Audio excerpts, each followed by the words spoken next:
오늘 본문 말씀은 이제 신명기에서 이제 했습니다. 그래서 내용은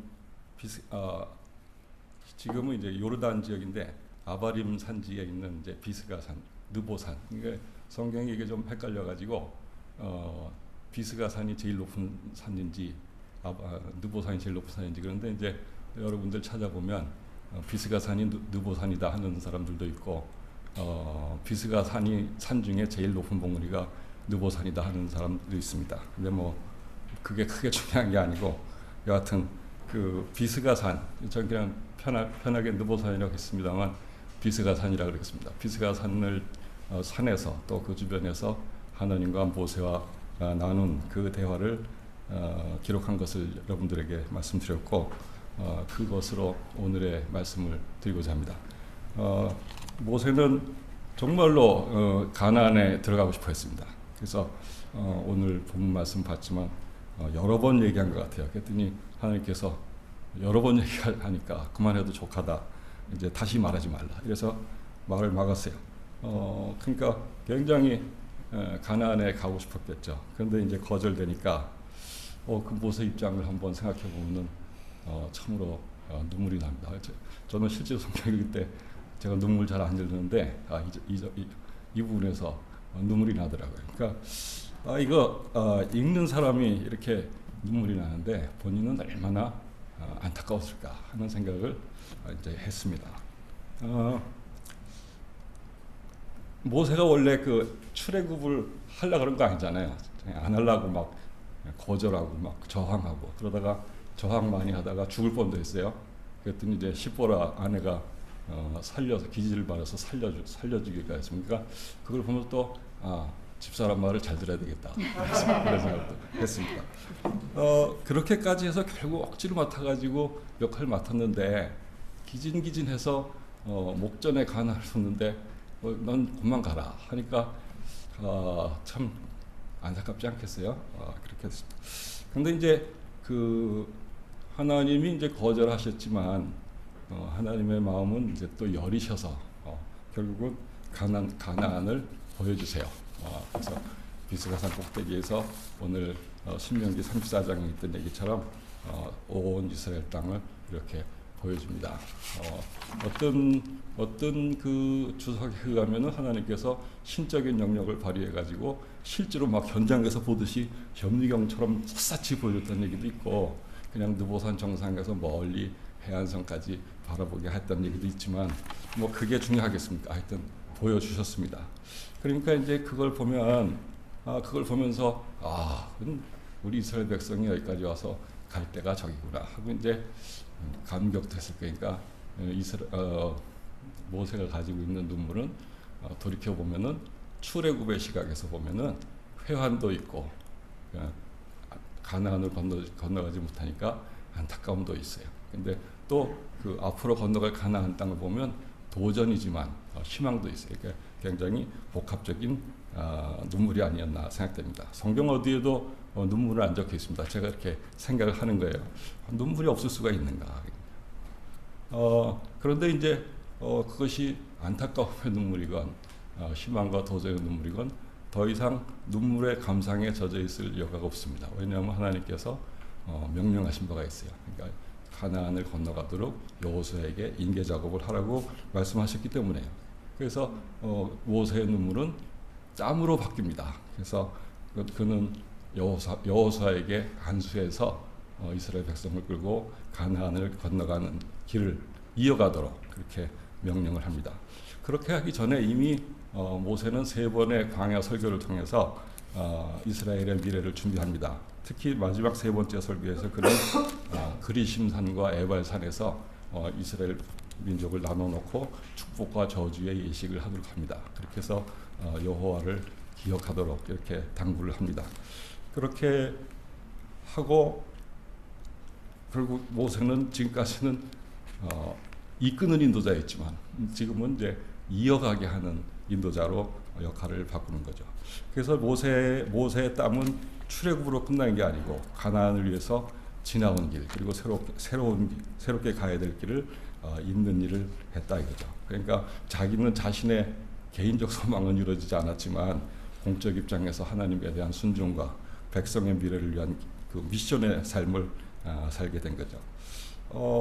사실 출애굽을 출애굽의 시각에서 보는 게 있고 입가나안 시각에서 보는 게 있을 수 있잖아요. 근데 그게 실제로는 다른 길이지만 그게 모세의 비스가산에서의 대화와 모세의 노력을 통해서 과거에 지나온 길하고 가나안의 길이 연결되는 거죠. 이제 그런 일을 했습니다.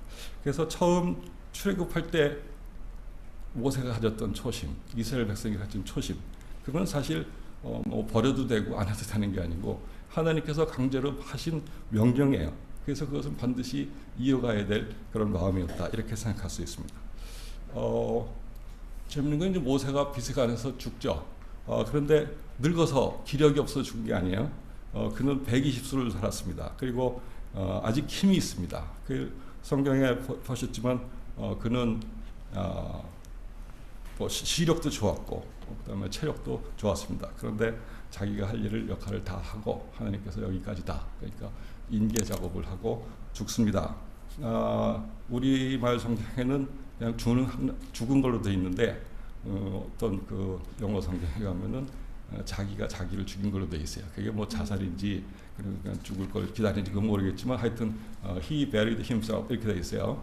그러니까 자기가 결국 그냥 죽지 않아도 되는 신체의 나이에 미션을 다해서 이제 죽은 겁니다. 그것이 결국은 그가 할 일이고 그게 이스라엘 백성의 미래를 준비한 모세의 역할이었다, 이렇게 생각합니다. 이게 이제 비스가산에서 모세와 하나님과의 나온 대화의 전말인데 이게 출애굽과 입가나안의 변곡점 사건이다, 이렇게 생각할 수 있습니다. 그것은 이스라엘 백성이 애굽을 떠난 지 40년 만의 일입니다. 언덕이 이제 20년을 앞에 두고 있습니다. 그래서 지금 생각해 보면 우리 언덕교회는 과거 비스가산을 지날 무렵에 이스라엘 백성과 유사하다는 생각이 듭니다. 우리 언덕교회는 20년 전에 이제 뭐 정확히는 내년이 돼야 20년이 되지만 하여튼 20년 전에 한국 교회 병든 모습을 안타깝게 생각하면서 그 건강 회복에 도움이 되고자 여정을 시작했고 오늘에 이르렀습니다.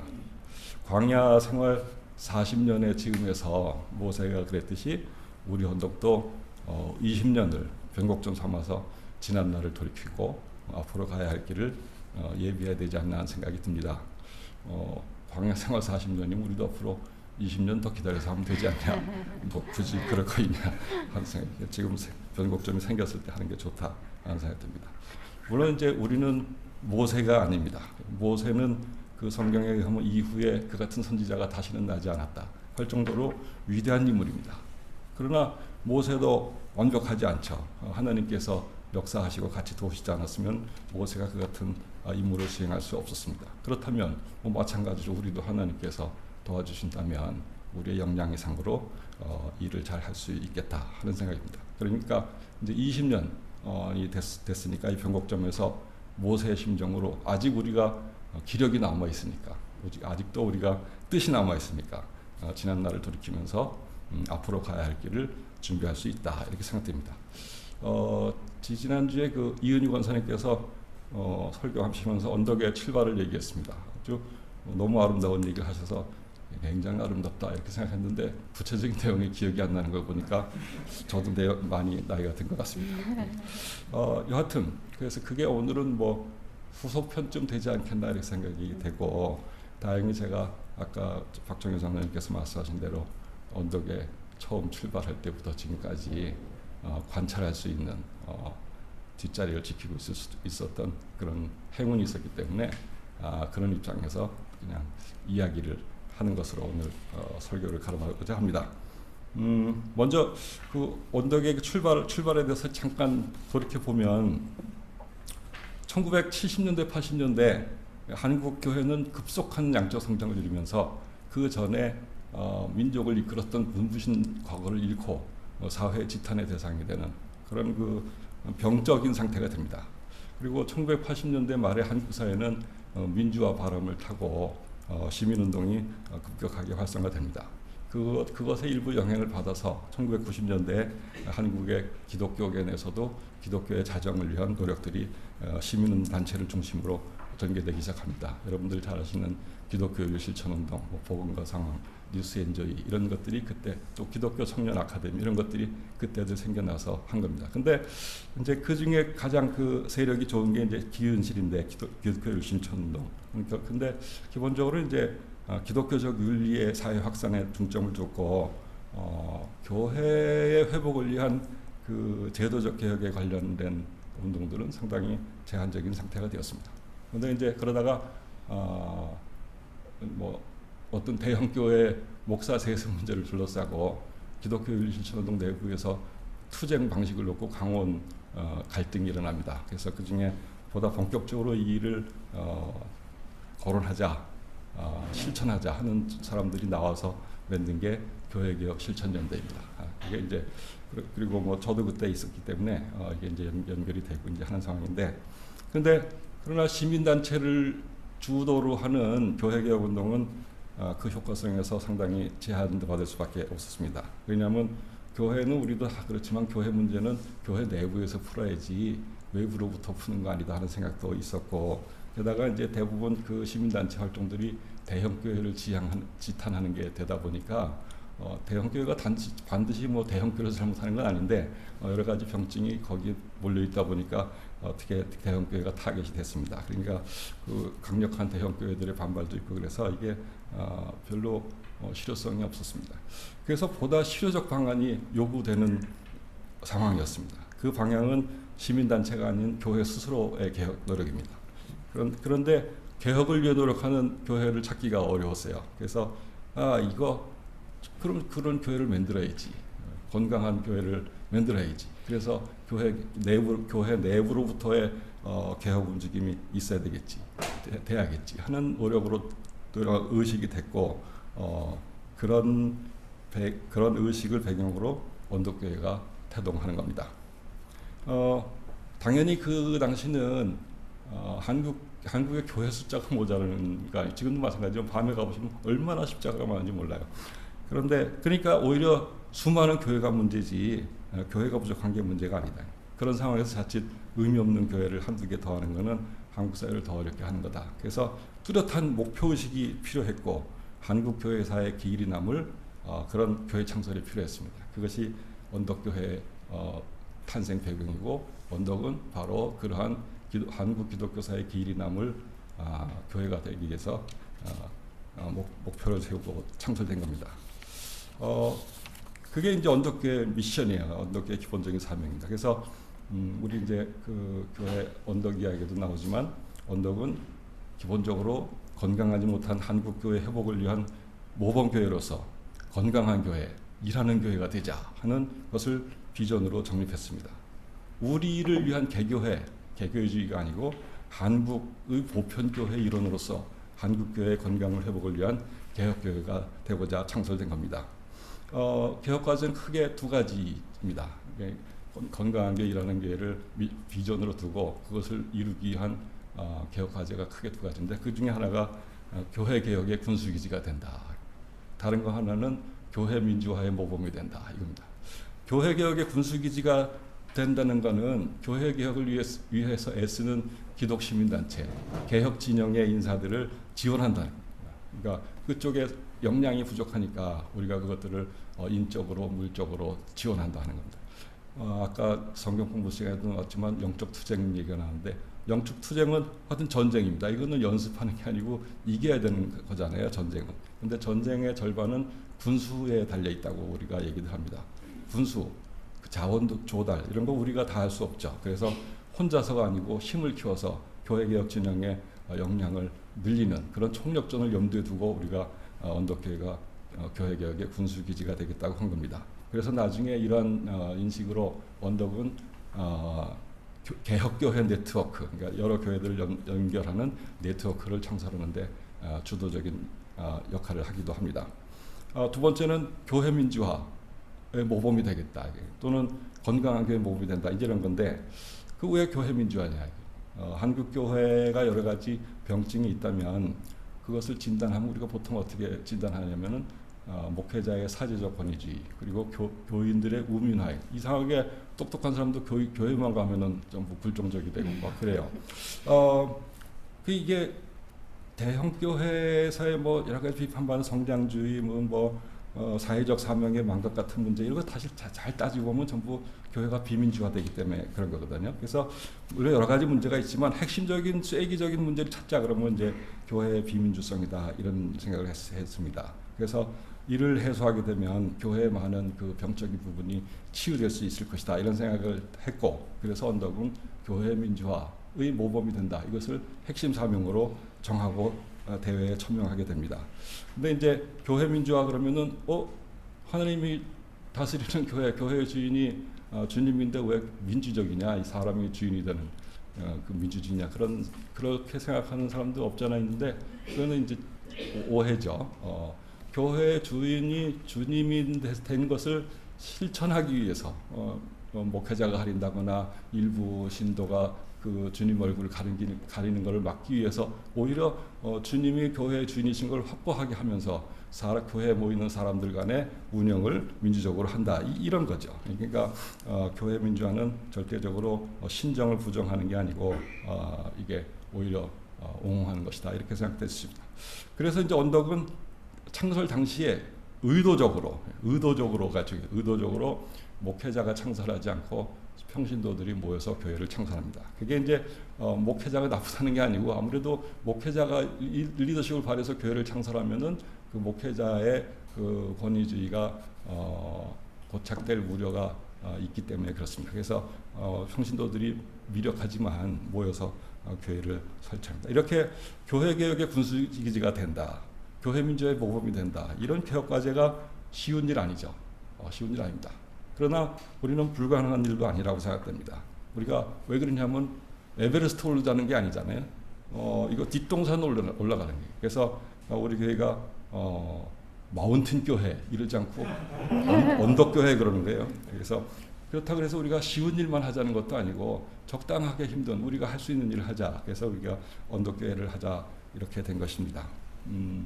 이런 취지에 동참하는 사람들이 34명이 모였어요. 이분들은 자기 다니는 교회 문제가 있어서 모인 게 아니고 건강한 한국교회를 만들자는 그 뜻에 동참해서 모인 사람들입니다. 그리고 그런데 34명이 누군지 몰라요. 제가 34명 노트에 써놔서 알지 몰라요. 왜 그러냐면 우리는 의도적으로 창립 멤버라는 말을 쓰지 않기로 했습니다. 언덕은 언제나 창립 중입니다. 여러분들 다 창립 멤버예요. 그래서 이제 그렇게 해놓고 기도회를 합니다. 그리고 규약을 먼저 초안을 합니다. 규약을 초안하고 그분들하고 회람하고 합의하고, 그 다음에 교회 이름도 공모해서 투표해가지고 결정되는데 그게 이제 언덕입니다. 그리고 그 결정된 다음에 언덕 이미지를 그렸습니다. 우리 이것도 이미지고, 우리 붓으로 그린 우리 동양화가 조내원 집사님이 그린 그 그림이 있어요. 그것을 만들고 그거 가지고 홈페이지도 만들고. 재밌는 게 홈페이지 만든 사람은 교회 안 다니는 사람이에요. 그래서 막 아는 사람, 이제 비환대 막 아는 사람 동원해가지고 막 압력을 넣어가지고 30만 원 주고 만들었어요. 그리고 그 30만 원으로 그 친구는 그날 가서 술 먹었다 그래요. 그래서 우리 교회 사람들이 술을 좋아하나 봐요. 그런 거예요. 그리고 나서 목회자를 섭외합니다. 그래서 언덕교회하고 이름도 비슷한 언약교회, 지금 합동신학대학교 교수이신 이승구 목사님이 자기가 담임하고 있는 교회를 격주로 하시면서 거기 있던 이황희 전도사를 같이 와서 이렇게 공동목회를 시작합니다. 우리가 이제 공동목회를 원래 했기 때문에 그럽니다. 그러니까 사실 교만한 거죠. 돈도 없지, 건물도 없지, 아무것도 없는 사람들이 목회자는 두 분을 하겠다 그러고 좀 그렇게 했습니다.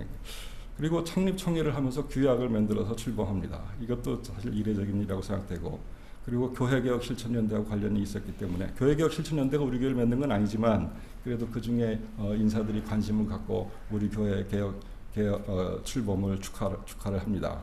그리고 또 재밌다기보다 놀라운 일이 나는데, 언덕교회가 탄생하고 여러 언덕교회들이 생겨납니다. 그래서 제일 기억에 남는 게 원주 언덕교회, 그대로 우리처럼 하겠다는 원주 언덕교회가 생겨나고, 그 다음에 우리하고 연결은 안 되지만 여러 언덕교회들이 생겨나고, 미국에서는 미주 어떤 데에서 언덕교회를 할 테니까 우리한테 라이선스를 달라. 우리가 라이선스를 줄 입장은 아니고 그냥 하셔라 이렇게 하여튼 그래서 언덕교회들이 많이 생겨났습니다. 그리고 유력 일간지에 이 사실이 보도되면서 교회 관광단이 오기 시작합니다. 그래서 교회가 급격히 불어나기 시작합니다. 다만 이제 우리가 그것을 수용할 준비가 안 됐기 때문에 여러 가지 난항을 겪기는 합니다. 여하튼 언덕교회 출범은 한국교회에서 빛나는 실험으로 주목을 받기 시작했습니다. 근데 실제는 이게 실험이 아니거든요. 실천이거든요. 절박한 그 한국 교회에 대한 생각을 갖고 하는 실천입니다. 그래도 그게 그만큼 획기적인 일이었기 때문에 빛나는 실험으로 주목받았고, 외람되지만 언덕교회는 그 시점으로 출범 당시부터 교회 개혁운동의 마청격으로 얘기라도 되는 그런 상황이 됐습니다. 그렇게 이제 제가 배경을 말씀드리고, 그 언덕교회가 이제 그런 미션, 건강한 교회라는 게 그렇게 해서 그걸 위해서 이제 한국교회 회복을 위해서 군수기지도 하고 교회 민주화도 실천하고 이제 한다 그러잖아요. 그것을 이루기 위한 언덕의 기본 정신 몇 가지가 있다고 생각이 됩니다. 그것을 제가 간단하게 말씀을 드리면, 첫째는 우리는 규약을 중시합니다. 규약. 어떤 교회에서는 그 정관이라고 그러고, 그 우리 교회 출범 그 전후를 해서 교회 정관 재정 운동이 일어나서 지금은 그 규약을 가진 교회들이 꽤 있습니다. 언덕은 창립 총회에서 규약을 제정하고 시작한 교회입니다. 규약 제정 왜 하냐? 인치 안 하게 되니까. 유력한 사람에 의해서 교회가 움직이는 게 아니고 제도적 안정성을 가지고 하겠다는 게. 그래서 그런 것에 대한 그 반향이 컸습니다. 많은 교회들이 인치를 하기 때문에 제도에 의해서 예측이 가능하고 어느 유력자의 그 자의적인 판단이 작동을 덜하는 그런 그 규약에 의한 교회에 대한 반향이 컸습니다. 근데 사실 이 교회 제도를 제정한 교회는 언덕교회가 처음이 아니고 진주에 있는 주님의 교회라고 있습니다. 거기서 정관을 제정합니다. 근데 그걸 많이 참고하고 그동안에 우리가 가진 생각들을 해서 언덕교회가 원래 카피한 게 원본보다 더 내용이 좋은 거 알죠? 그래서 규약을 이제 만듭니다. 규약의 내용의 대부분은 잘 보시면 알지만 교회 민주화, 그걸 위한 교회 민주적 운영을 위한 겁니다. 조금 어려운 얘기가 될 수 있지만 그 교회 정치 체제의 근본은 공화주의입니다. 공화주의. 공화주의 내용은 뭐냐면 전문 목회자 그리고 평신도의 기능 분담 내지는 협력 체제입니다. 그리고 교회 목회자와 평신도가 같이 하는 운영위원회가 교회 운영의 중심에 있습니다.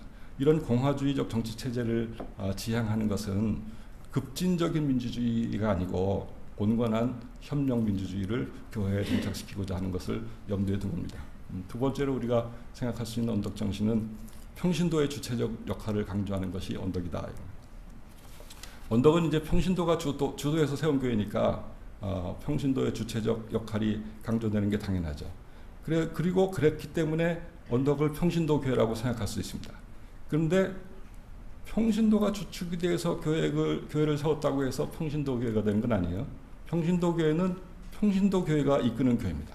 그런데 평신도가 이끄는 교회하고 평신도가 주체적으로 열심히 하는 교회하고는 다른 거죠. 다른 거 아니겠습니까? 다른 겁니다. 언덕은 평신도의 자율성을 존중하지만 목회자의 전문성을 그 또한 존중합니다. 특히 말씀 사역의 전문성을 전적으로 인정합니다. 평신도의 적극적 역할을 강조하지만 그것은 목회자의 전문 영역을 일상적으로 침범하는 것을 예정한 게 아니에요. 오히려 목회자의 불필요한 부담을 덜고 목회자가 전문 영역에서 최대한도로 일하실 수 있도록 하는 것을 목표로 하는 겁니다. 그리고 그렇게 함으로써 목회자의 불필요한 권위주의를 예방하는 것도 초점을 두고 있는 겁니다. 그러니까 우리 언덕교회는 목회자 그리고 평신도 어느 한쪽에 주도 일방적 주도를 예정하는 게 아니고 그 대립적은 아니지만 양자 간의 자율성, 균형, 협력 이런 것을 바탕으로 한 민주적 교회를 지향하는 겁니다. 그러니까 언덕은 평신도가 주도하는 의미의 평신도회가 아니다. 이런 말씀을 드리고 싶습니다. 이런 게 다 제 개인 의견이 아니고 규약에 있는 얘기예요. 이게 또 하나 우리가 생각하는 대부분의 교회에서 목회자 권위주의를 그게 이제 두드러지니까 얘기하지만 실제로는 장로의 권위주의도 문제가 되고 일부 그 유력한 평신도에 막 나가는 주의도 그것도 문제가 됩니다. 그러니까 이게 전적으로 균형적인 시각을 가져야 됩니다. 또 하나 생각하는 언덕은 기본적으로 모범교회를 지향한다는 거예요. 모범교회를 지향한다는 말이 도대체 무슨 얘기냐? 모범교회라는 건 타인과 관련해서 관련성에서 모범적이잖아요. 그러니까 모범교회라는 거는 다른 교회와 함께 한국 보편교회의 일원이라는 걸 강조하는 거예요. 그러니까 우리가 다른 교회하고 완전히 달라버리면 그건 모범이 아닙니다. 나만 좋은 혼자 교회예요. 그래서 만약에 우리가 평신도 교회다, 우리는 그렇게 평신도가 장악하는 교회다라고 자임하는 순간, 우리는 그래서 목회자가 소외되는 순간 우리 교회는 대부분의 다른 교회가 관계없는 교회가 되고, 우리의 개혁운동은 우리만의 것이 돼서 한국 교회 개혁하고는 멀어지는 게 됩니다. 그래서 언덕은 다른 교회와 다름을 강조하지 않습니다. 오히려 우리는 다른 교회와 할 수 있는 최대한 유사성을 강조하고 확보하려고 노력을 합니다. 우리는 우리를 위해서 존재하지 않고 한국 교회를 위해서 존재하기 때문에 그렇습니다. 거창하게 들리죠? 거창하죠. 실제로 거창합니다. 우리 꿈이 거창합니다. 그래서 그것을 너무 작게 생각하고 움츠러들 필요 없다, 이런 생각을 합니다. 세 번째로 이제 언덕교회 정신 중에 하나는, 감사합니다. 이게 우리 강의할 때도 저기 꼭 물을 갖다 주는데 감사합니다. 언덕교회는 설교, 질문, 평신도 설교하죠. 그리고 교회 운영 평가도 하죠. 이게 다 우리 특징이고, 이게 교회 민주화를 이제 중요한 기능을 합니다. 이것은 언덕의 보석 같은 전통입니다. 다만 이게 과도할 경우 부작용도 있기 때문에 지혜롭게 활용하는 것이 필요하다라는 말씀을 드리고 싶습니다. 그 중에도 평신도 설교죠. 오늘 평신도 설교하지만 한 가지 생각할 부분이 있습니다. 기본적으로 설교는 이제 하나님 말씀의 선포행위잖아요. 그러니까 그것은 전문적으로 훈련된 목회자가 잘할 수 있는 전문 영역이에요. 물론 목회자의 전문 영역이라 해서 설교를 라이선스를 가진 목사님들만 해야 되는 건 아니에요. 하나님의 말씀은 성령의 감화를 받아서 전달할 수 있는 기회나 역량이 되는 사람은 누구나 할 수 있습니다. 성령의 감동을 받아서 할 수 있습니다. 그러나 기본적으로 설교는 훈련된 전문가인 목회자가 잘할 수 있는 영역이에요. 잘할 수 있는 분이 있는데 굳이 덜 잘할 수 있는 사람이 굳이 열심히 그걸 할 이유가 없다, 이게. 그거는 전문적인 영역을 과도하게 침탈하는 거다, 이게. 그래서 그걸 우리가 목회자의 전문 영역을 존중해야 된다고 규약에서 명시적으로 선언하고 있습니다. 평신도 설교는 반드시 필요합니다. 이건 반드시 필요하고 우리의 보석 같은 그 요소지만, 남설하는 것은 유의해야 된다 하는 말씀을 이제 드립니다. 어떤 사람들은 평신도 설교가 우리 학교에서 강의할 때 학생 발표하는 것하고 다름이 없는 거라고 이해를 합니다. 얼핏 보면 같은 것 같죠. 근데 학생 발표는 이제 좋은 점이 많아요. 학생이 발표하고 준비하고 자기가 발표한 건 평생 잊어먹질 않으니까. 근데 이제 엉터리로 하게 되면은 그 뒷감당을 할 수가 없어요.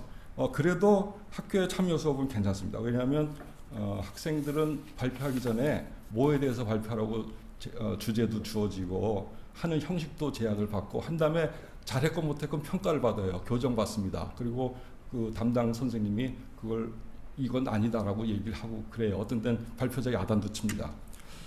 그러니까 교정의 기회가 있어요. 그런데 평신도 설교는 그렇지 않죠. 교정의 기회가 없어요. 다행히 우리 그 언덕교회 평신도들은 설교를 참 잘합니다. 그래서 그때마다 은혜가 되고 참 좋은데, 만약에 오늘 제가 막 죽을 써놨어요. 죽을 써놨는데 목사님이 저한테 뭐 죽 썼다고 말씀하시겠습니까? 못합니다. 안 하시고 못해요. 그런 거예요. 교정의 기회가 없다. 그러니까 이거는 평신도 설교는 그런 거예요. 굉장히 중요하지만 위험성도 있다입니다. 저도 제가 뭐 강의를 업으로 한 사람이지만 주로 발표 수업을 합니다. 발표 수업을 하는데 저는 교정의 기회가 있기 때문에 발표를 잘하고 못하면 신경을 안 씁니다. 그런데 제가 한번 죽을 쓰면 그건 죽이 됩니다. 그래서 이게 좀 조심할 필요가 있어요. 오해하지 말라. 평신도 설교 필요 없다는 게 아니라 굉장히 중요한데 남설하면 안 된다. 그러니까 그래서 이제 한계가 있기 때문에 여기 이제 적용되는 중요한 그 말이 있어요. 죄송합니다. 영어를 쓴다면 everybody can, 누구나 할 수 있어요. 그런데 not anybody, 누구나 다 하는 건 아니다. 다 해야 돼. 아무나 하는 건 아니다. 이거예요. 그래서 이제 우리가 평신도 설교자를 정할 때 투표로 정했습니다. 지금까지 투표로 정해왔어요. 그러니까 그냥 이렇게 시킨 게 아니고 그 투표로 누가 할까 해서 정해왔거든요. 그게 이제 다 그런 생각이죠. 게다가 이제 우리는 언덕 쉼터도 있잖아요. 그것은 그런 제약과 위험이 좀 덜하죠. 어차피 토크 시간이니까. 근데 그거만한 평신도가 얘기하는 기회를 갖는 교회도 사실 흔치 않죠. 그러니까 우리는 평신도 설교도 하고 언덕 쉼터도 있으니까 목회자의 전문 영역 존중하는 거하고 평신도 사역의 그 균형점을 잘 찾는 데 유념할 것도 필요하다고 생각됩니다. 거기는 그 다음에 이제 네 번째로 이거는 오해일 수도 있는데 언덕교회는 작은 교회를 지향하는가 하는 질문이에요. 우리 교회가 작은 교회를 지향합니까? 우리 교회는 건물 소유를 하지 않으려 합니까? 그게 이제 제가 말씀드린 오해인 것 같아요. 군수기지 하려면 커져야 됩니다. 그 자산을 들려면 건물도 있어야 돼요. 우리가 지양하는 거는 우리가 예배 공간으로만 쓰는 건물을 안 가겠다는 거예요. 우리가 건물을 갖는다면 사회에 유용한 건물, 공유하는 건물 이런 걸 하겠다는 거지. 건물 줘도 싫다, 교회 커지는 거 싫다 이런 교회가 아니라는 거를. 그러니까 교회가 커지는 거는 사실 군수기지고 저도 뭐 사람들이 많이 늘어나는 게 1차 목표가 되는 건 아닌데 사실 군수기지를 하려면 우리가 늘어나거나 네트워크를 강화하거나 해야 되거든요. 그래서 우리가 이제 아까 말씀드린 네트워크를 한 게 그런 겁니다. 우리가 역량이 모자라니까 네트워크를 해서 우리가 안 해도 다른 사람들이 할 수 있도록 하자 이제 이런 거죠. 그러니까 그게 이제 자칫하면 오해가 생길 부분에 있습니다. 마지막으로 언덕교회는 개교회주의를 배격합니다. 언덕은 우리 교회만 건강한 교회를 지향하지 않는다. 제가 30분대로 25분 됐었죠. 빨리 마치겠습니다. 대신 보편교회로서 우리가 건강하고 다른 교회들의 모범이 되어 한국교회가 건강을 회복하는 데 도움이 되는데 관심을 갖습니다. 그런데 이제 우리 언덕교회는 이념적으로 스펙트럼의 편차가 큽니다. 그 같은 교회에서 이게 언덕 공동체 유지하는 게 쉽지 않습니다. 그래서 실제로 돌이켜보면 언덕교회가 바람잘 날이 없습니다. 이게 항상 이렇게 풍파가 있습니다.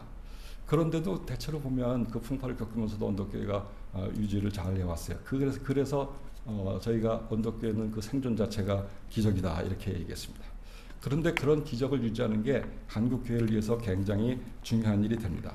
그게 모범교회가 되는 거죠. 근데 만약에 우리 교회는 누구나 와도 사실 편하게 견디잖아요. 네. 좌파도 견디고 우파도 견디고 주류파도 견디고 비주류도 다 견디잖아요. 근데 이걸 참지 못해가지고 일사불란함, 통일성 이걸 강조하다 보면은 교회가 이제 분열이 되고 생존이 안 되죠. 그게 결국 우리가 겪은 내용이 그것을 입증합니다. 그것은 그러니까 우리가 이제 언덕의 이런 기본 정신을 잘 이해해서 잘 유지해 나갔으면 하는 바랍니다. 언덕의 우리 구성원은 초창기부터 초신자는 별로 없고 주로 다른 교회로부터 수평 이동자들이 대부분입니다. 그러니까 그런 수평 이동자들이 저를 포함해서 언덕교회 올 때는 뜻이 있죠. 신앙으로 무장된 사람입니다. 뚜렷하고 다양한 의견도 많죠. 그리고 언덕을 통해서 하고 싶은 일이 많아요. 근데 이제 우리 언덕은 평등한 개인의 의견을 존중하잖아요. 그러니까 이런 다양한 그 개인들의 의견이 모여서 언덕의 미래에 굉장히 도움이 될 거라고 생각됩니다. 다만 그런 다양한 의견을 모을 때 언덕 정신을 이해하고 언덕이 걸어온 길을 한번 잘 이해하는 것이 필요하다는 생각됩니다. 우리는 어떤 길을 걸어왔습니까? 우리는 어떤 길을 걸어왔냐고요. 이스라엘 광야 40년 그분들이 걸어온 광야 40년 그거 꽃길 아닙니다. 고난길입니다. 만나도 있고 메추라기도 있었다 그랬지만 풍성한 식탁이 없었어요. 옷을 한 벌 가지고 다행히 안 해져가지고 그냥 입고 다녔어요. 풍요라는 건 없었어요. 간신히 생존해서 가나안 땅 앞에 왔는데 그것도 대부분 못 건너가고 죽습니다. 언덕에 지난 길도 꽃길 아니죠. 풍파, 고난, 점철됐습니다. 그런데 이스라엘 백성들이 40년 고난에도 불구하고 결국은 하나님 가호로 생존하고 가나안으로 이었던 것처럼 우리도 많은 힘든 것도 있었지만 그리고 다양한 성향을 가진 사람들이 모였지만 우리가 협력해서 교회 개혁을 위한 마음을 모아감 그 자체가 보기에 귀중한 일이고 기적이다 이런 생각이 듭니다. 앞으로 어떤 길을 걸어갈 것이냐, 앞으로 지금까지 지나온 길은 그렇다. 앞으로 어떤 길을 걸어갈 것이냐. 반복해서 말씀드리지만 언덕교회는 교회 민주화 모범, 교회 개혁의 군수기지가 되고자 하는 걸음을 걸어왔습니다. 물론 그거 말고도 이제 돌봄도 있고 교제도 있고 선교도 있고 뭐 다 있잖아요. 그래서 우리도 그것도 하긴 했어요. 하긴 했는데 우리가 한정된 역량으로 모든 일 다 잘할 수 없잖아요. 그 중에 우리가 역량을 집중해야 된다고 역시 교회 개혁을 계속 해왔어야 되고 그것을 처음부터 뜻을 세우고 역량을 모아왔던 일이니까 이걸 우리 핵심 사명으로 잘 해야 된다 이게. 고린도전서에 보면은 사도 바울이 왜 고린도 교회가 바울파다, 그리스도파다, 뭐 개바파다 뭐 해서 막 분열할 때 뭐라고 그랬냐면은 그리스도께서 나를 보내심은 세례를 주게 하려 하심이 아니요 오직 복음을 전케 하시려니. 이분이 뭐 세례를 줄 수 없어 안 주는 게 아니고 내가 가진 역량, 내가 가진 기본 사명은 복음 전파다라고 한 거예요. 세례 주는 일도 중요하지만 내가 가진 중요한 일은 복음 전파다 한 거예요. 언덕은 한국교회 교회격을 우리 사명으로 핵심 사명으로 부여받고 그것 때문에 출발했어요. 그러니까 앞으로 무슨 일을 도모하든지 교회 개혁에 대한 사명, 교회 민주화, 교회 군수기지 이걸 하는 일을 놓으면 안 된다. 그걸 중심으로 일을 편제하자 하는 생각입니다. 물론 사람도 바뀌고 세월도 바뀌었으니까 지나온 길 가야 하는 길이 정확히 같을 수 없죠. 그런데 신명기 여호수아 오늘 본문에 연결돼서 보면 모세는 여호수아에게 그리심산 에발산의 그 예식을 통해서 여호와 신앙을 이어가도록 합니다. 그리고 여호수아서에 보면 여호수아가 그것을 그대로 준행해서 실천을 합니다. 그리고 모세가 지시하지 않았는데 요단강을 건널 때 그 강바닥에 있던 돌 12개를 취해서 길갈에 다시 세웁니다. 왜? 하나님의 간섭, 하나님의 가호를 계속 이어간다는 뜻으로. 이어감, 우리의 걸어온 길, 앞으로 갈 길을 잇는 일이 굉장히 중요하고 그것에서 모세하고 여호수아가 중요한 역할을 한 거죠. 언덕도 마찬가지 아니겠습니까? 가던 길 계속 이어가는 게 굉장히 중요합니다. 여기서 애굽으로 돌아가거나 모압 평야에 머물 수 없죠. 가나안 정탐꾼 말 듣고 겁에 질려가지고 후퇴할 수 없죠. 그러면 지금까지 20년 아니면 40년 광야 생활한 게 뭐가 되겠습니까? 그래서 우리 언덕도 옛날 이스라엘이 모세와 여호수아의 그 이어지는 사역을 통해서 가나안 입성을 했던 것처럼 우리 언덕도 20년 세월 그걸 잘 반추해서 앞으로의 20년, 40년을 위해서 이어가는 역할을 해야 되지 않겠습니까? 우리 모두 모세가 되고 여호수아가 되면 안 되겠습니까? 저같이 시간이 많이 남지 않은 사람은 모세의 역할을, 또 대다수처럼 시간이 많은 사람은 여호수아의 역할을 하면 되는 거예요. 그러면 그 가나안 땅에 갈 수 있는 거예요. 우리가 교회 개혁을 하든 우리 목표가 될 수 있는 거예요. 말씀을 마무리하겠습니다. 언덕은 작지만 한국교회 갖는 의미는 큽니다. 우리는 지금 기력을 잃고 간신히 숨을 쉬고 있어요. 그러나 아직도 많은 개혁 진영에서는 우리를 바라보고 있습니다. 여전히 언덕은 한국교회의 희망의 불씨입니다. 우리가 실패하면 우리의 실패로 끝나지 않습니다. 우리의 절망은 우리의 절망으로 끝나지 않습니다. 우리는 한국교회를 바라보면서 시작한 소중한 교회입니다. 우리는 우리의 기적을 이어가야 됩니다. 그것은 주님께서 우리에게 주신 영광된 사명이기 때문에 그렇습니다. 모세가 그랬던 것처럼 그 사명은 싫어도 두려워도 반드시 감당해야 될 사명이기 때문에 그렇습니다. 그 길을 생각해 보시면 분명히 힘든 일이에요. 피곤한 길이에요. 그리고 더더욱 재미없는 길이에요. 그렇잖아요. 재미없습니다. 그래도 우리는 오던 길을 이어가는 게 좋다 이렇게 생각합니다. 출애굽의 정신을 가나안까지 붙들고 전진한 이스라엘 백성처럼 모세를 이은 여호수아처럼 우리도 처음 출발할 때 그 마음을 가지고 이어가야 됩니다. 그런데 이 가던 길이 실패할 수도 있습니다. 실패할 수도 있어요. 아까 성경 공부 시간에 나왔지만 실패할 수도 있어요. 네, 선지자적 비관주의라는 말이 있어요. 안 될 거 알지만 나는 이 말씀을 선포해야 되기 때문에 난 말한다 이게.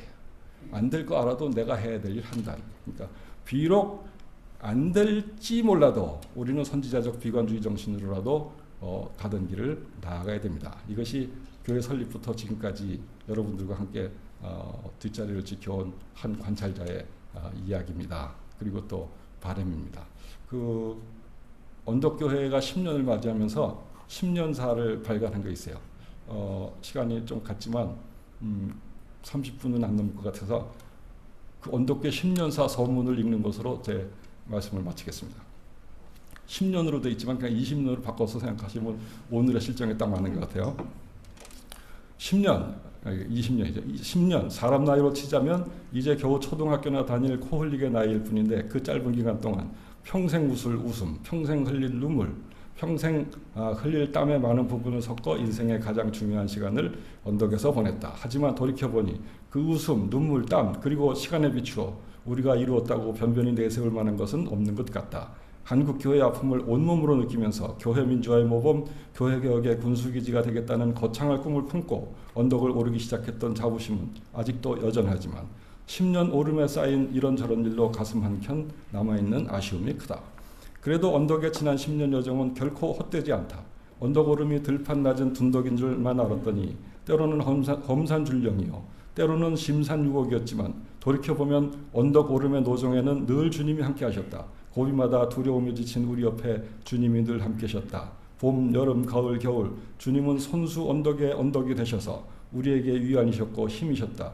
과연 언덕은 주님께서 세우시고 주님께서 기르시는 교회였음을 지난 10년이 보여준다. 고백컨대 지난 10년간 주님이 하신 일 외에 우리가 스스로 이룬 성과는 없다. 그러기에 우리는 주님께서 세우신 교회, 주님께서 기르셨음을 자랑할 뿐이다. 창립 10년을 지나면서 우리의 바람은 아무쪼록 언덕교회가 위력이 남아 한국교회에서 맡은 바 사명을 다함으로써 그 옛날 이스라엘 민족이 요단강 건너 가나안에 진입할 때 강바닥에 숨어있던 돌들을 들어 여호와께서 간섭하신 증거로 길가에 남긴 포석 중의 하나로 자리매김하는 것이다. 이런 소망으로 우리는 오늘도 이 언덕을 계속 오른다. 오르다 보면 작은 언덕 몇 개는 오르리라. 오르다 보면 여정을 함께할 동료도 또 다른 언덕을 오르는 용사들도 많이 생겨나리라. 결국에는 따스한 바람 속 오름길 여기저기 꽃도 피고 열매도 열리리라. 크게 내세울 것도 없는 지난 10년간의 언덕 오름, 이제 질박한 글이나마 더 큰 남날을 위해 기록으로 남긴다. 좋은 일, 나쁜 일, 큰 일, 작은 일 가감없이 정리하고 기록했다. 아무쪼록 이 기록이 비단 언덕교회만이 아니라 한국교회의 내일을 염려하고 사랑하는 이들에게 타산지석으로나 반면교사로 도움이 되기를 바랄 뿐이다. 지금까지 함께하신 주님 에베네셀, 주님 한국교회를 돌아보시옵소서. 감사합니다. 오늘 평신도 설교를 해주신 이순정 장로님께 감사드립니다. 정말 짧은 시간이지만 정말 처음부터 끝까지 쫙 훑어주셨습니다. 정말 우리가 언덕이 태동한 게 우리의 의지가 아니라 하나님께서 함께 하셨고 명령하셨고 우리의 사명이며 이것을 잘 이어가야 한다고 말씀하셨습니다. 명확하게 우리가 교회의 군수기지가 되어야 하고 우리 교회의 민주화 모범 그런 교회가 되어야 하고 또 교회 개혁에 앞장서는 귀한 언덕 정신에 대해서 말씀해 주셨습니다. 감사합니다. 설교에 대한 질문이 있으시면 해 주십시오.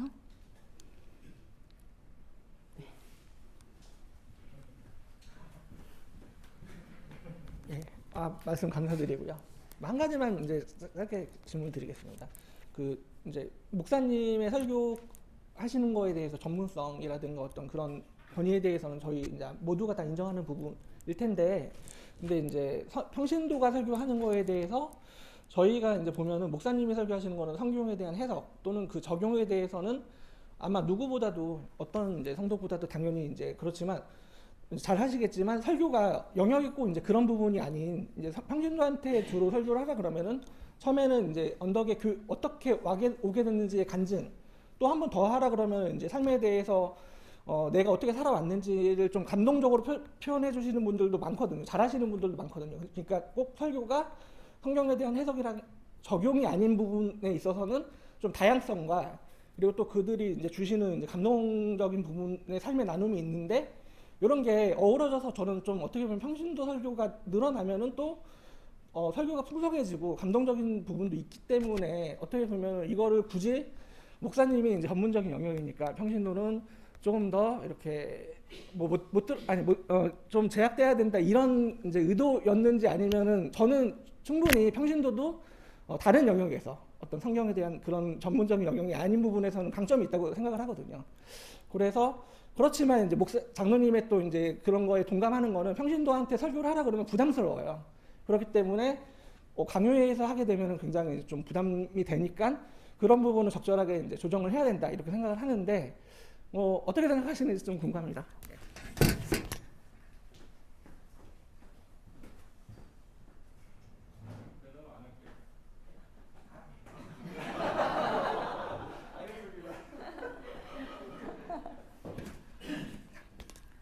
우리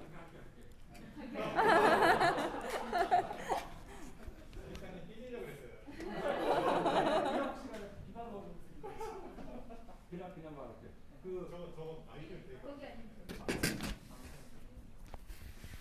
아니 제가 그 논란하려고 얘기한 건 아니기 때문에 대답 안 하려고 그러는데 우리 히스토리를 보면 평소설교가 배울 게 많은데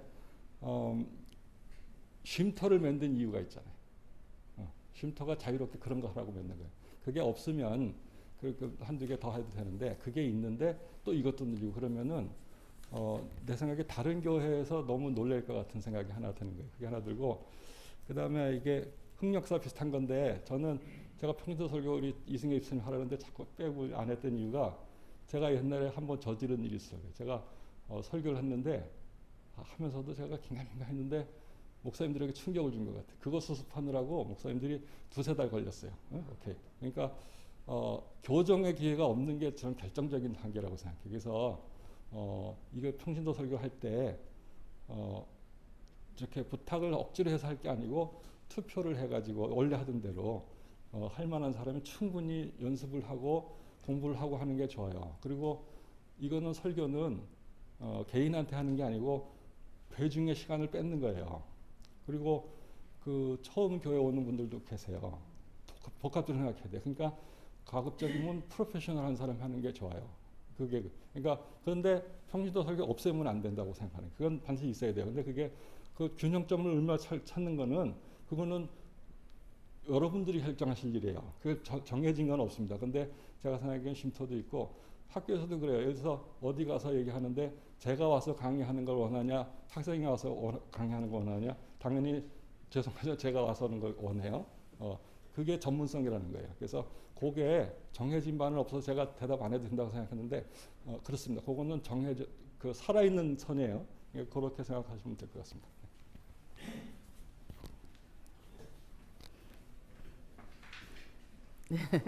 여기 배집사님, 네. 소리 안 들려. 크게 해주세요. 크게.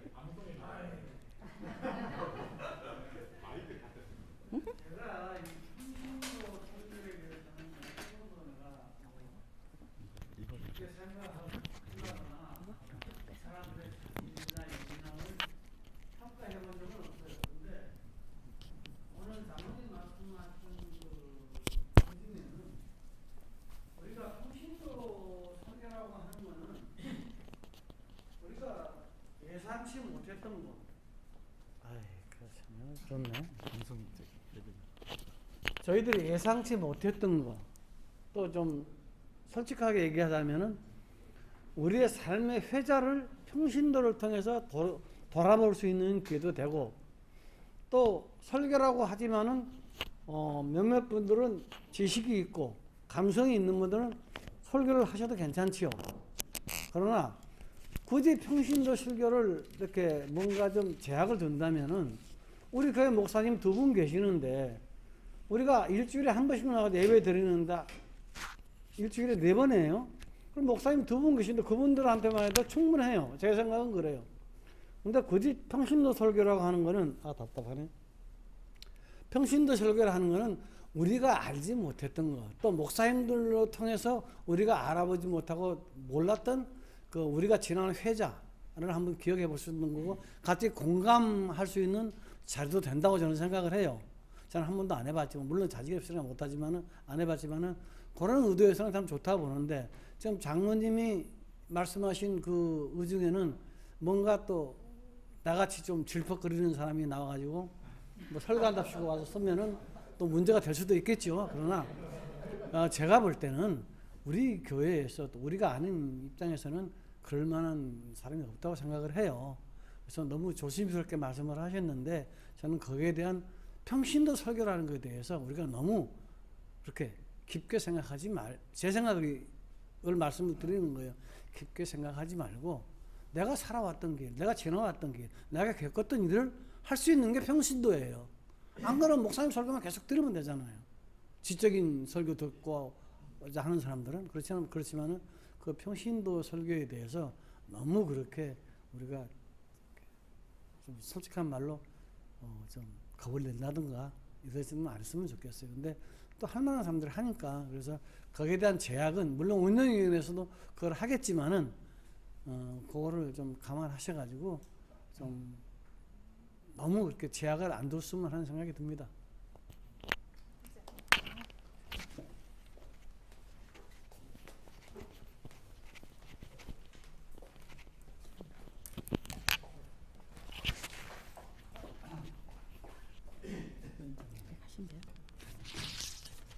예, 너무 장로님 말씀 잘 들었고 설교 끝나고 나서 제가 박수 치려고 딱 이렇게 했는데 원래 설교 끝나면 박수 치는 거 아니잖아요. 근데 박수를 치려고 딱 이렇게 했는데 다 박수를 치더라고요. 그래서 저도 박수를 쳤는데 장로님 너무 언덕교회에서 애를 많이 써주시고 하여간 역사가 쫙 보니 저도 떠오르면서 저는 뭐 그 자리에 있지는 않았지만 너무 감사하다는 생각이 많이 들었고 저는 이제 누구하고 얘기할 때도 언덕교회가 너무 자랑스러워요. 언덕교회 같은 교회가 없잖아요, 그죠?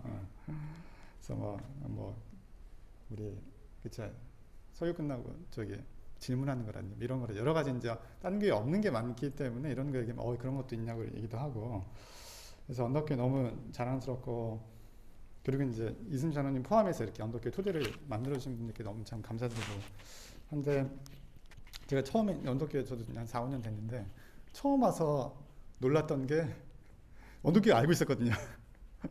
언덕교회 명성이나 다 알고 있었는데 사람이 너무 없는 게 너무 마음이 아팠고 와서 이제 지내면서 농담 반 진담 반으로 우리 주집사님이 문 닫고 나간다고 자기가 얘기를 들으면서 또 이제 한번 또 마음이 아프기도 하고 그래서 언덕교회는 사실 너무 좋은 교회인데 너무 지금 좋은 교회인데 문제는 이제 아마 대부분 고민하시겠지만 우리가 앞으로 이제 생존이 어떻게 보면 지속 가능성이 약간 좀 우리에게 퀘스천인데 그래도 최근에 여러 가정들이 이렇게 나와주셔서 너무 감사하고 뭔가 이제 좀 미래가 보이는 것 같은 느낌도 들기도 하는데 어떻게 보면 언덕교회가 이제 한편으로는 위기라고 생각해요. 위기.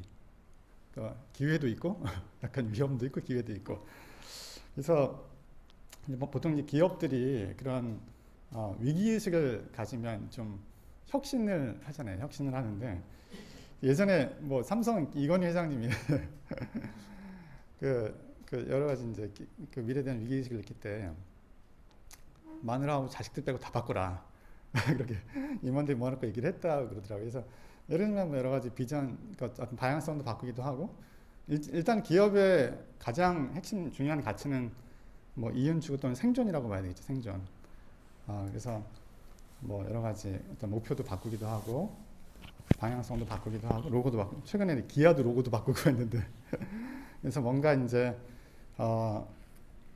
우리 기업이 뭔가 새롭게 도약할 거라는 것에 대해서 시장에 알리기도 하고 내부적으로도 내실도 다지고 이러면서 뭔가 도약의 발판을 마련하는 게 이제 있는 것 같은데 언덕교회가 이제 내년에 20주년인데 개인적으로는 이게 사견인데 개인적으로는 뭔가 이 20주년을 계기로 해서 어떤 도약을 위한 모멘텀이 됐으면 하는 마음이 있어요. 그렇기 위해서는 뭔가 교계든지 이렇게 좀 우리가 뭔가 새롭게 심기일전해서 새롭게 좀 앞으로 나가려고 한다는 뭔가를 보여줘야 될 것 같아요. 보여줘야 될 것 같은데 근데 이제 제가 이제 장로님한테 궁금한 건 뭐냐면은 우리 이건희 회장님이 마누라하고 자식 빼고 다 바꿔라 라고 했을 때 우리 언덕으로 치면 마누라와 자식에 해당되는 게 어떤 걸까? 예를 들면 한두 가지 꼽자면 이거는 절대 바꾸면 안 되고 나머지는 조금 변화가 가능하다는 부분들이 장로님 생각하기에 있으실 것 같은데 그런 부분을 조금 얘기해 주시면 좋을 것 같아요. 사실 설교 때 많이 얘기하셨는데 좀 예, 사실 우리가 이제 목표가 있고요, 4대 비전이 있고 10대 실천 지침이 있어요. 얘들 그 중에 찍어서 얘기하셔도 될 것 같고요. 네, 지사님 감사합니다. 강의 시간하고 나면 뭐가 겠죠? 이게 하고 똑같은 얘기인데. 교회 민주화. 그러니까 한국 교회 개혁의 키워드는 지켜야 된다 하는 얘기고, 그것을 하기 위해서 두 가지 세부 목표가 교회 민주화, 분수기지. 그거 두 개는 해야 된다. 근데 실제로는요, 그게 다 소용이 없어요. 신자들이 바꾸자 그러면 바꾸는 거예요. 그러니까 제가 이제 관찰자로서 얘기하는 거는 그건 좀 지켜줬으면 좋겠다. 여기서 회군하지 말자 하는 그런 거예요. 근데 그 집사님 말씀하신 게 맞는 게 위기 상황 같아요. 그러니까 우리가 위기라는 게 막 큰 위기가 아니고 이게 정체 신자 때문에 그런 게 아니고 이렇게 개혁 동력을 크게 발휘하지 못하고 이렇게 가고 있는 그게 사실 위기죠. 그런데 이것 유지하는 게 얼마나 힘든지 아세요? 기적 같은 일이에요. 그러니까 지금도 우리 교우들이 일 안 하는 거 아닙니다. 무지하게 열심히 애를 쓰고 하는 겁니다. 그래서 저는 다 좋고 저는 요새 어디 가면 얘기 잘 안 하려 그래요. 이제 논란하고 싶지 않더라고요. 그러니까 근데 분명히 우리가 세운 그 목표는 그거거든. 그러니까 교회 개혁의 그거는 지금 한국 사회가 변했습니까? 한국 교회가 변했습니까? 변했으면 그만해야 되는 거예요. 안 변했습니까? 그러면 해야 되는 거예요. 그런 거고 우리 교회 마누라 자식 뭐 말 안 들으면 버려야지. 그러니까 심지어는 그렇게도 할 수 있지만 그러나 하여튼 지금 가정을 유지하려면 필요한 게 그거 아닌가 생각이 들고, 하여튼 어떻든 간에 제가 보기에는 우리 언덕은 총의를 모아서 나왔어요. 총의를. 그러니까 항상 총의를 모아서 하는 노력을 한다면 무엇이든 되지 않겠나 생각되는데, 하여튼 제가 쭉 얘기한 거는 오늘 비스가산 얘기를, 평신도 얘기는 그렇게 중요한 거 아니에요. 비스가산이 중요한 거예요. 그래서 변곡점에서 어느 방향으로 계속 갈 것인가 안 갈 것인가 그 얘기거든요. 그래서 그냥 그렇게 이해해 주시고 이제 질문 좀 그만해 주시면 좋겠습니다. 감사합니다. 질문 김 장로님 대기하고 계신데 우리 목회자님 너무 좋아. 짧게요. 20주년 맞이하면서 이렇게 잘 정리된 그 내용을 전해 주셔서 참으로 고마운데요.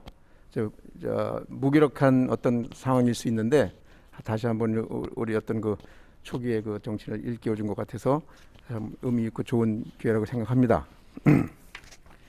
그 평신도 설교에 대한 것에 국한해서 말씀을 드리면, 이건 아까 말씀하셨던 논쟁을 하자는 얘기는 아니니까 저도 마찬가지고, 근데 이제 어찌 보면 그 우리 교회가 지켜나가야 될 그 특성 중에 하나, 해야 될 것 중에 하나라고 강조하셨는데, 자칫하면 오해가 있을 수 있어서 어떤 흔히 얘기하는 가이드라인이 제시된 것 같아가지고 그거는 오해가 될 수 있겠다.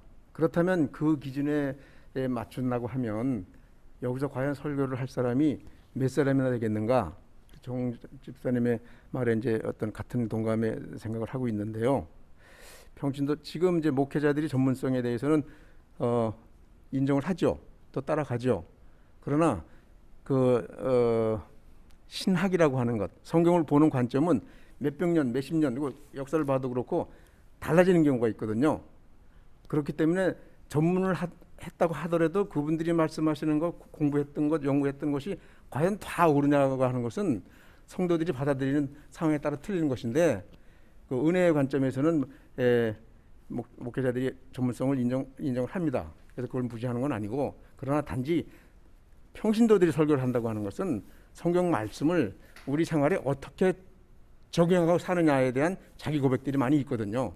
그것이 이제 신앙 간증의 형태로 나타날 수도 있다고 보는데, 이제 그렇게 표현할 수밖에 없는 비전문성을 가진 사람, 평신도들의 생각, 가치관 이런 것들이 자칫하면 무시될 수 있다. 그러면 우리가 지향하고 있는 평신도 설교에 관한 그것이 의미가 없어진다. 물론 막 아무 생각 없이 막 던지는 그런 설교야 지향돼야 되겠지만 과연 그렇게 막말로 아무 근거 없이 얘기할 수 있는 얘기를 하는 그 성도들이 과연 있겠는가 하는 차원에서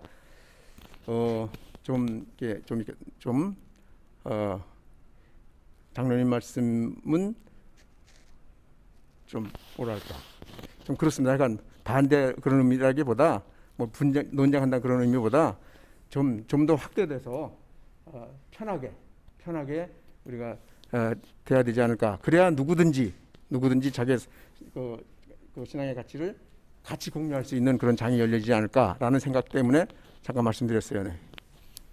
네, 감사합니다. 평신도 설교에 대해서 다양한 의견을 주셨기 때문에 이제 우리가 좋은 방향으로 아까 말씀하신 대로 균형 이게 중요하잖아요. 네, 그렇게 해서 좋은 방향으로 다시 또 생각하고 논의해서 결정하면 될 것 같습니다.